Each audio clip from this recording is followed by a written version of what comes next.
Hey everybody, I'm Gigi Rosenberg and I'm a public speaking coach, and today's topic is public speaking anxiety.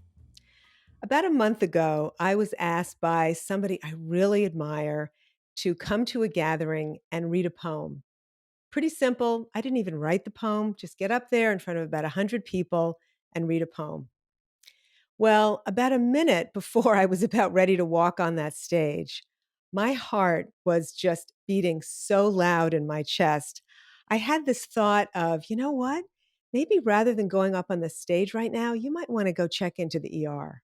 Well, fortunately, I didn't follow that. I got up on the stage, and within about a minute or two, my anxiety calmed down and I delivered the poem as promised.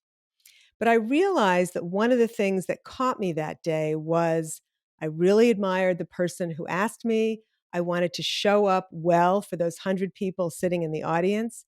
So for me, the stakes were high, and that made me even more nervous. But what I also remembered that day is that nervousness is never going to go away. And you need to practice all the tools, tips, and techniques, no matter how far along the line you are as a public speaker. I was recently interviewed in Prevention Magazine. It's this month's issue. So if you haven't seen this on the newsstand or you're not a subscriber, here it is. And the article, how appropriate, is entitled Face Your Fear, Public Speaking. Here's how to find your voice when you have something important to say. So in this episode, I'm going to go over the 6 tips they talk about in this article. And then for all you lucky listeners, I'm going to add a few more. Oh, but before I tell you that, one of the interesting things in this article is they talk about the actual word that means public speaking anxiety. It's actually fear of public speaking is called glossophobia, Glosso phobia. Gloss is from the Greek meaning tongue or language. So it's so interesting that fear of public speaking comes from this fear of what we're going to say, maybe our language. Keep that in mind. Tip number 1 is to start small. And what I mean by that is there a way that you can practice public speaking every day? So, for example, could you be among the first within, let's say, the first 5 minutes to speak up in meetings? Sometimes, if you wait a really long time, like a half an hour or more to speak up, by the time you do speak up, it feels like everyone in the meeting turns to you and it's like, who's that? So I like to speak up early if I'm worried that I'm not going to say anything for a long time in that meeting. The second thing you can do is just think about all the situations when you are giving little presentations, returning something at Trader Joe's. Now, they used to say you don't have to tell them why you're returning it, but maybe you're going to tell them why anyway, just as an opportunity to speak to a stranger. Another one is I like to give toasts all the time. You don't have to just give them once a year at New Year's Eve. You can give a toast anytime, at dinner, at breakfast, with a client you love, etc. Tip number 2 is don't worry about needing to memorize the entire presentation. Because sometimes what happens if you do memorize it, you'll be somewhere in the middle and you'll forget what happens next. And then what you'll be tempted to do is to go all the way back to the beginning and start again to figure out where do I go next. So, what I recommend is to use bullet points if you need notes. And that way, they're always there. You can just glance down and remember what you have to do next. Some people can memorize, but for most people, memorizing gets them in a little more trouble. Tip number 3 is talk out your worst fears. Sometimes once you speak them, they're absolutely hilarious and so ridiculous, you know they would never happen. And other times they might be, oh, I'm afraid I'm going to get thirsty. Well, if you're afraid you're going to get thirsty, you can always arrange to have water. So talking out your fears is super helpful.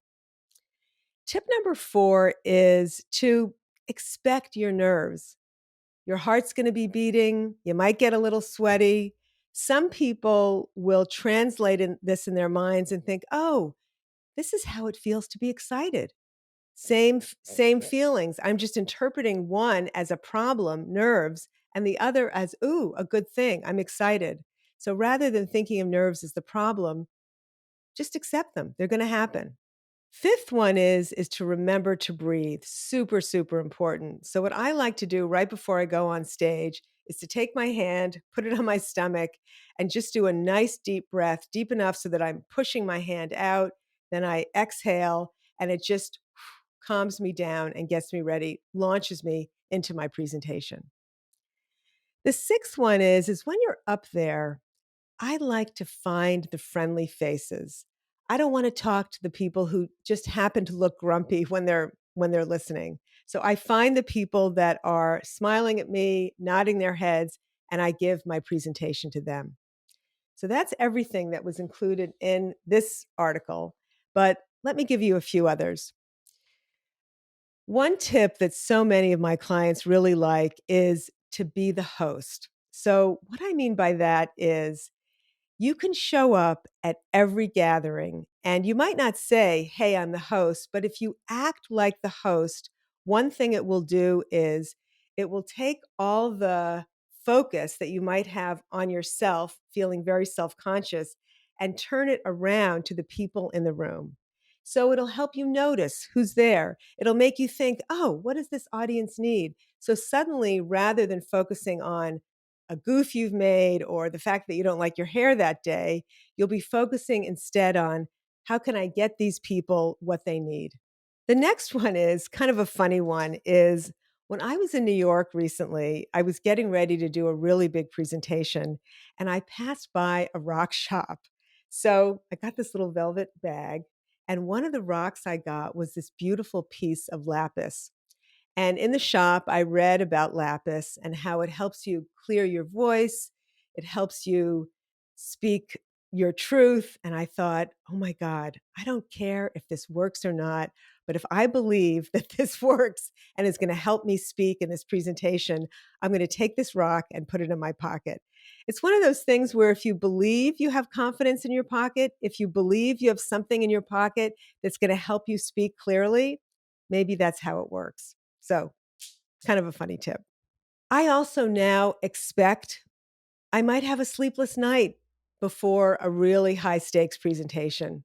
I'm still going to do it. The adrenaline's still going to kick in, and I'll make up for the sleep the next night. Not a big deal. So, don't let the nerves unnerve you.